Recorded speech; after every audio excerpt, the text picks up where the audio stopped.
So now we are going to see the instruction that is compare m. So in this instruction, the first part is compare, that is C and P.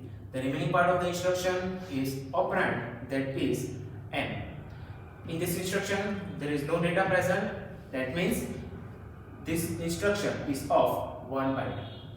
Now let's see the meaning of the instruction. Compare m. Compare m means compare the content of memory location with accumulator. Compare the content of memory location with accumulator. Now we know that whenever in the instruction m is specified, it means memory location. But which memory location? The memory location specified in HL pair. Let's see example. Suppose the example is compare m. Before the execution, the content of HL pair is 4000H. So what is the meaning of this instruction? Compare the content of memory location with accumulator. Which memory location? Specified in HL pair. So in HL pair, 4000H is specified. And what is the content of 4000H? So content of 4000H is 44H. So when this instruction is executed, the microprocessor will perform the comparison between accumulator and 44H. Now, to perform the comparison, the microprocessor will simply perform the arithmetic subtraction. So how this instruction is different from the subtract instruction? So if you remember, in the subtract instruction, the answer will be stored in the accumulator. But in this instruction, in the comparison instruction, answer is never stored in the accumulator. Okay? So from the status of the carry and zero flag, we are going to find that whether the content of accumulator is greater than 44H or content of accumulator is smaller than 44H or content of accumulator is equal to 44H. Suppose we are performing the compare instruction.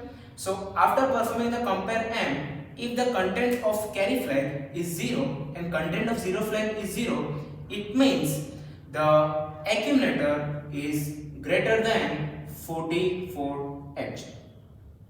Okay. Now, suppose after performing the compare m instruction, if the carry flag is 1 and zero flag is 0. So when carry flag is 1 and zero flag is 0, it means the content of accumulator is smaller than 44H.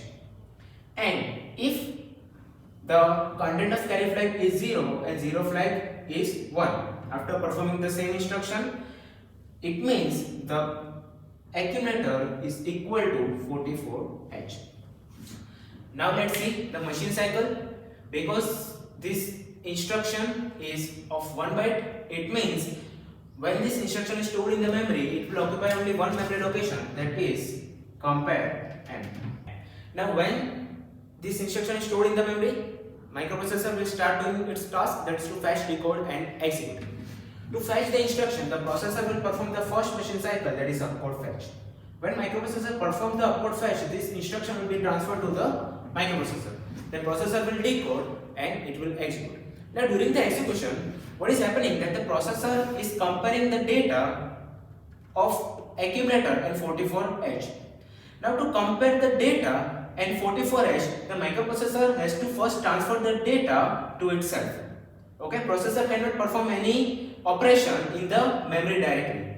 So to compare this content of memory location with accumulator, the processor has to first transfer the data, and to transfer the data, it will use the machine cycle, that is memory read.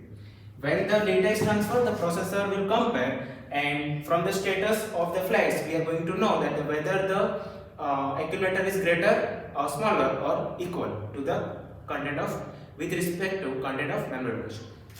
So, how many machine cycles are there? Upward fetch plus memory read. Now, let's see the flags. What is the status of flag? When this instruction is executed, all the flags will be affected. But from the status of 0 and carry flag, we are going to find that whether the content of accumulator is greater, smaller or equal to the content of memory location. And this is it.